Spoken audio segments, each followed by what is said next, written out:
ना मेरे राम राम भाई। जय हमारी संस्कृति, जय हमारे गांव। मैं सु विक्की हरियाणवी और फिर थरे से हम आ गए हैं चुनाव दंगल के तहत। चुनावी दंगल का बिल्कुल बजन वाला है कति ईब आचार संहिता कद्दे भी लाग जा। फरवरी का महीना चल रहा है। लोकसभा के लिए पहला चुनाव होंगे, फिर विधानसभा खातर हमारे के लिए जो शख्सियत हैं वो इंट्रोडक्शन का मोहताज नहीं है। बादली विधानसभा तक जाने माने चेहरे मास्टर रणबीर गुलिया जी लगातार हमारे चैनल पर भी देखते रहो हो और कितने समाज सेवा के कार्य करने लग रहे हैं। मास्टर जी आपका बहुत बहुत स्वागत है हमारे चैनल पर। जी आपका बहुत बहुत धन्यवाद। आप कैसे भी दर्शकों को हाथ जोड़ के मेरा राम राम। मास्टर जी काल का जो सीएम आवास का घेराव कराया गया था, उस घेराव में के कुछ घटना हुई, के दिक्कत आई, के उड़के होया? देखिए, आपको पता है आज हरियाणा बेरोजगारी में नंबर 1 है। हरियाणा का युवा नशे की तरफ और चोरी की तरफ, अपराध की तरफ बेरोजगार होने के नाते बढ़ रहा है। उनके जो सपने हैं वो टूट रहे हैं। इसी को लेके आम आदमी पार्टी हरियाणा ने अपने वरिष्ठ नेताओं के नेतृत्व में एक इस गूंगी बहरी सरकार के कान खोलने का काम करने का फैसला लिया था, जो कि हम सीएम आवास को वहाँ पे जाके एक अपना शांतिपूर्वक विरोध प्रदर्शन करना चाहते थे। प्रजातंत्र में सबका ये अधिकार है। संविधान हमें ये अधिकार देता है कि आप किसी भी जो चीज़ आपको अच्छी ना लगे, जो कोई भी सरकार है जो उसके खिलाफ आप विरोध प्रदर्शन प्रजातंत्र में कर सकते हो। ये हमारा प्रजातांत्रिक अधिकार है। उसके बाद भी ये हरियाणा की वर्तमान जो भारतीय जनता पार्टी की सरकार है, ये अपने आप को निरंकुश समझती है और एक तरह से ये रावण की तरह अहंकारी हो गई है।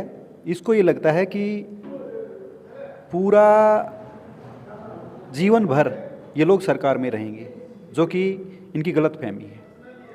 मास्टर जी कल ऐसा क्या होया था जब आप प्रोटेस्ट करने के लिए गए थे, जो घेराव करने के लिए गए थे, शांतिपूर्ण चल रहा था सब कुछ, क्या ऐसा होया था कल? घटना क्या हुई थी? उस घटना के तहत वहाँ सीएम आवास के पास इन लोगों ने आंसू गैस के गोले, वाटर कैनन, ढेर सारी पुलिस और लाठीचार्ज करने का काम किया। हमारे कई नेताओं को चोटें आई हैं, जो बहुत ही निंदनीय है। इन लोगों को ये समझना चाहिए कि जब ये विपक्ष में थे तो ये लोग भी प्रोटेस्ट करते थे, और हम आज हरियाणा में विपक्ष नहीं है। भारतीय जनता पार्टी विपक्ष की भूमिका निभा रही है और हम विपक्ष की भूमिका निभाते रहेंगे। जनता की आवाज़, बेरोजगारों की आवाज़, महंगाई की आवाज़, भुखमरी की आवाज़, ये सारे जो जनहित के मुद्दे हैं, शिक्षा, स्वास्थ्य, बिजली, पानी की आवाज़ आम आदमी पार्टी उठाती रही है, उठाती रहेगी। हम इन लोगों से डर के जनता की आवाज़ उठाना बंद नहीं करेंगे।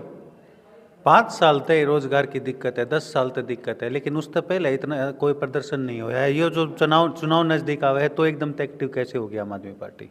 देखिए, आम आदमी पार्टी शुरुआत से ही ये मुद्दा उठा रही है कि हरियाणा में बिजली की समस्या है, हरियाणा में बिजली के बिलों की समस्या है। हरियाणा में लगातार जो बिजली के छापे मार के हरियाणा की भोली भाली जनता पे जो अननेसेसरी एक आर्थिक दंड दिया जा रहा है, उसकी समस्या है। हरियाणा में सरकारी स्कूलों में शिक्षा नहीं है, अध्यापक नहीं है, स्टाफ नहीं है, उनकी बिल्डिंग अच्छी नहीं है। ये हरियाणा में मेडिकलों में अच्छी सुविधाएं नहीं हैं, वहाँ दवाइयाँ गोलियाँ नहीं हैं, ऑपरेशन थिएटर्स में अच्छे डॉक्टर्स और इक्विपमेंट्स नहीं हैं। ये आवाज़ आम आदमी पार्टी की आवाज़ है और आम आदमी पार्टी इसको लगातार उठाती आ रही है। अब बेरोजगार जो हरियाणा में बेरोजगारों की जो आवाज़ है, उसको उठाने का पार्टी ने निर्णय लिया है और ये आवाज़ हम लगातार उठाते रहेंगे। दिल्ली के शिक्षा मंत्री मनीष सिसोदिया जब तक सीट पे थे तब तक दिल्ली के स्कूलों की हालत बहुत बढ़िया थी, लेकिन वहाँ के स्कूलों की हालत अब खराब होती जाने लग रही है। उसके लिए कौन जिम्मेदार? देखिए, सावित्रीबाई फूले, उसके बाद हमारे सर्वपल्ली राधाकृष्णन जी, हमारे डॉक्टर भीमराव अंबेडकर जी, इन सब के बाद अगर शिक्षा के क्षेत्र में क्रांति लाने का कोई श्रेय जाता है तो आदरणीय मनीष सिसोदिया जी को जाता है। मनीष सिसोदिया जी ने दिल्ली में शिक्षा के क्षेत्र में, विशेष तौर पे सरकारी संस्थाओं में शिक्षा के क्षेत्र में क्रांति का लेके आने का काम किया। इन लोगों ने मनीष सिसोदिया जी को ये दंड दिया कि आप गरीब के बच्चों को नहीं पढ़ा सकते। इसी तरह से जो काम वो करके गए हैं, उसके बाद से आतिशी जी लगातार उसको सजा संवार और संजो रही हैं। आज भी दिल्ली के सरकारी स्कूलों की हालत उससे कुछ न कुछ बेहतर हुई है और कई स्कूलों में जो है पोस्ट अभी भी खाली है और हालत जर्जर होती जा रही है, दिक्कत हो रही है। नहीं, नए स्कूल बनाए जा रहे हैं, नए रूम्स बनाए जा रहे हैं, वो लगातार हम उसका डाटा आपको प्रोवाइड भी करा देंगे।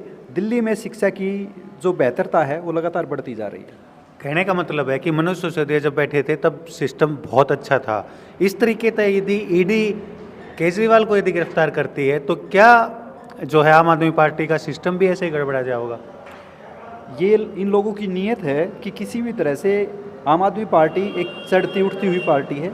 हमने पिछले 10 साल में हम जनता के विश्वास पे खरे उतरे हैं। अरविंद केजरीवाल जी के नेतृत्व में हम लगातार काम की राजनीति कर रहे हैं और आम आदमी पार्टी की इसी काम की राजनीति से भारतीय जनता पार्टी डरती है और इसीलिए उल जुलूल आरोप लगाकर जो मर्जी कह के हमारे वरिष्ठ नेताओं को गिरफ्तार करने का काम किया जा रहा है और प्रजातंत्र में ये बिल्कुल निंदनीय है। और इस तरह की आज देखिए समस्त देश की जनता जानती है कि भ्रष्ट कौन है। जो भ्रष्ट आदमी भारतीय जनता पार्टी को ज्वाइन कर लेता है वो रातों रात गंगा नहा जाता है और जो ईमानदार आदमी अपना काम ईमानदारी से करना चाहता है और भारतीय जनता पार्टी के खिलाफ विपक्ष की भूमिका निभाना चाहता है उसको ये लोग तंग करने का काम करते हैं। ईडी सीबीआई भेज के उसको जेलों में डालने का काम करते हैं जो कि निंदनीय है और प्रजातंत्र में ये असहनीय और नाकाबिले बर्दाश्त है।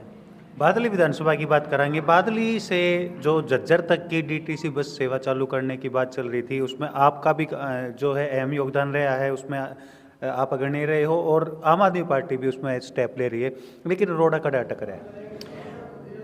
आम आदमी पार्टी काम की राजनीति करती है, भारतीय जनता पार्टी जाति और धर्म की राजनीति करती है। रोड़ा यहाँ अटका हुआ है कि अगर अरविंद केजरीवाल जी के नेतृत्व में आदरणीय कैलाश गहलोत जी परिवहन मंत्री दिल्ली सरकार के नेतृत्व में अगर डीटीसी बसें झज्जर तक आती हैं तो झज्जर से नजफगढ़ तक दिल्ली तक महिलाओं का जो किराया रहेगा वो सारा फ्री रहेगा।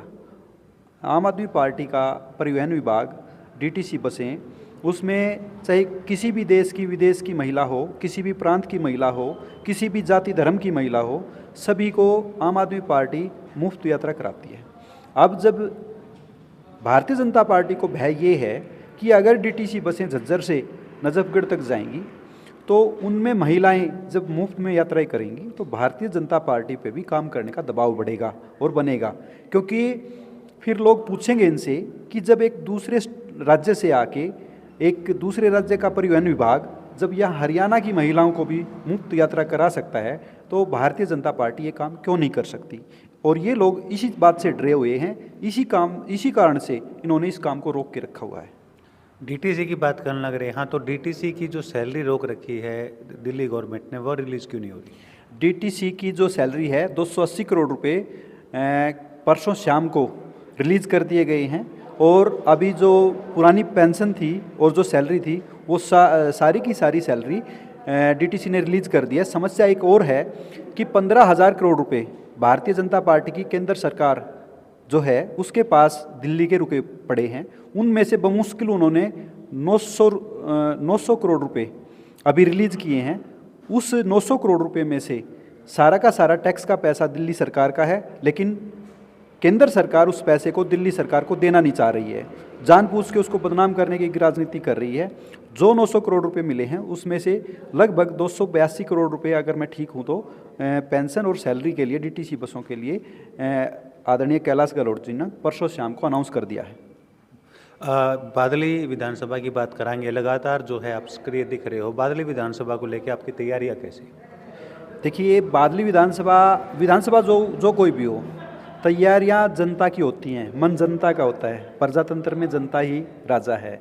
और बादली विधानसभा में 10 साल में एक मौका जनता को मिला है कि ये इस भ्रष्टाचारी रूपी भारतीय जनता पार्टी की सरकार को उखाड़ फेंकें और इसमें जनता चूकेगी नहीं। मेरा पूर्ण विश्वास और पूरा मानना है कि किसान, जवान, पहलवान इनको उखाड़ फेंकेंगे।